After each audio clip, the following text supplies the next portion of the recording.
தமிழ் சொந்தங்களுக்கு அன்பு வணக்கம். எஸ்பி பாலசுப்ரமணியம் என்னும் அந்த கானக்குயில் ஒரு கானா கந்தர்வர் ஆகும். இந்தியாவில் அவரை தெரியாதவர் என்று எவரும் இருக்க முடியாது. அவர் மறைந்தாலும் காலத்தால் அழியாத பல பாடல்கள் அவர் குரலில் இன்னும் நமது செவிகளில் ஒலித்து கொண்டே இருக்கின்றன. இவர் தமிழ், தெலுங்கு, கன்னடம், மலையாளம், இந்தி என பல்வேறு மொழிகளில் 40,000த்திற்கும் மேலான பாடல்களை பாடி கின்னஸ் சாதனை படைத்துள்ளார்.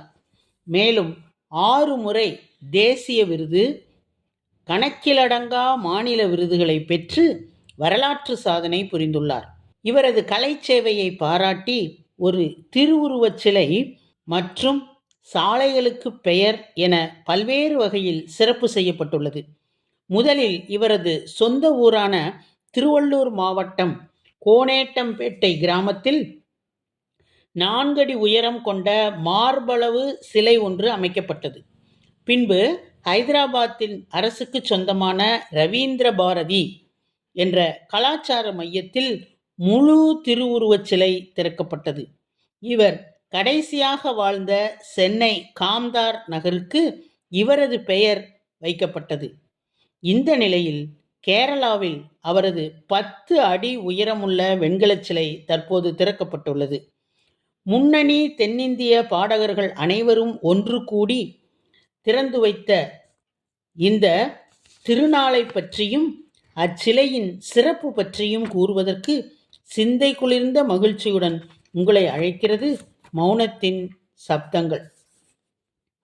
கேரள மாநிலம் பாலக்காட்டில் மறைந்த புகழ்பெற்ற பின்னணி பாடகர் எஸ்பி பாலசுப்ரமணியம் அவர்களுக்கு 10 அடி உயர வெண்கலச் சிலை மற்றும் நினைவிடம் 2026ஆம் ஆண்டு மார்ச் மாதம் 31ஆம் நாள் திறக்கப்பட்டது.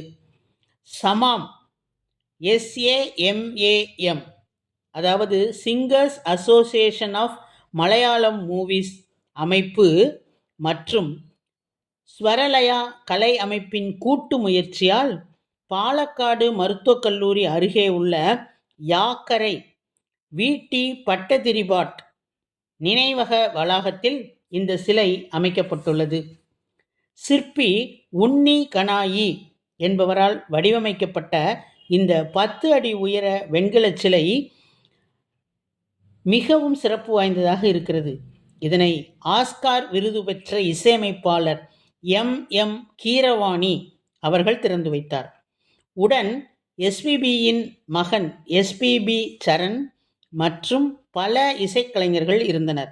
மலையாள திரைப்பட பின்னணி பாடகர்கள் சங்கமான SAMAM சமாம் இந்த பகுதியை இசை பூங்காவாக மாற்றி SPBயின் பாடல்களை ஒலிக்கச் செய்ய திட்டமிட்டுள்ளது. இந்நிகழ்வு SPBக்கு செலுத்தப்பட்ட பிரம்மாண்டமான மரியாதையாக கருதப்படுகிறது. இந்த நிகழ்ச்சியில் பாடகர்கள் சித்ரா, சுஜாதா, ஹரிஹரன், உன்னிமேனன், ஸ்ரீனிவாஸ், விஜய் தேசுதாஸ், மனோ, மது பாலகிருஷ்ணன், சுதீப் குமார், ரவிசங்கர், திரைப்பட நடிகர் YG மகேந்திரன் உட்பட தென்னிந்தியாவின் முக்கிய முன்னணி கலைஞர்கள் பலரும் கலந்து கொண்டனர்.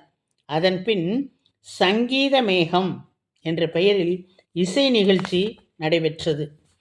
இவரது குரலில் இருந்த அந்த மென்மை, இமோஷன், உயிரோட்டம் அனைத்தும் நேராக மனதை தொடும் தன்மையுடையவை.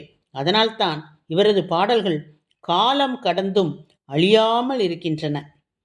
பாலக்காட்டில் நிறுவப்பட்டுள்ள இந்த சிலை வெறும் சிலை மட்டும் அல்ல, இது ஒரு காலத்தை நினைவூட்டும் சின்னம். ஒரு குரல் எப்படி கோடிக்கணக்கான மனங்களை தொட முடியும் என்பதற்கான ஒரு சாட்சிதான் இந்த சிலை. தனது தந்தைக்கு எழுப்பப்பட்ட இந்த சிலைக்காக நன்றி தெரிவிக்கும் வகையில் பிரபல தயாரிப்பாளரும் நடிகருமான SPB சரண் அவர்கள் கூறுகையில், ஒரு ஜாம்பவானுக்காக பல்லாயிரம் ஜாம்பவான்கள் இன்று ஒன்று கூடினார்கள். சில குரல்கள் ஒருபோதும் மங்குவதில்லை, அவை நித்தியமானவை. ஆயிரக்கணக்கானோர் அன்பு, மரியாதை மற்றும் உணர்ச்சியுடன் கூடியிருப்பதை கண்டபோது என்னுடைய அப்பா தான் தொட்ட ஒவ்வொரு இதயத்திலும் இன்னும் வாழ்ந்து கொண்டேதான் இருக்கிறார் என நான் உணர்ந்தேன். மேலும் இந்த நிகழ்ச்சியை ஒருங்கிணைத்ததற்காக புகழ்பெற்ற பாடகரான KJ யேசுதாஸின் மகன் விஜய் யேசுதாஸிற்கு இவர் நன்றி கூறியுள்ளார். பாலக்காடு பல ஆண்டுகளாக இசையின் புனித பூமி என்று அழைக்கப்படுகிறது. இந்த நிகழ்ச்சியை நினைவு கூர்ந்த கமலஹாசன் கூறியதாவது, இந்த நிகழ்வை கண்டு நான் மிகவும் நெகிழ்ந்து போனேன். இது ஒரு அற்புதமான தருணம். இது உங்கள் அன்புக்கு மிக பெரும் உதாரணம். நான் எப்போதும் எஸ்பிபி அவர்களை அண்ணாயா என்றுதான் அழைப்பேன். அவர் என்னை தம்முடு என்றுதான் அழைப்பார் என்று கூறி மகிழ்ந்தார். இதே போன்ற உணர்வுகளை எதிரொலிக்கும் வகையில் ரஜினிகாந்தும் தனது கருத்துக்களை பகிர்ந்து கொண்டுள்ளார்.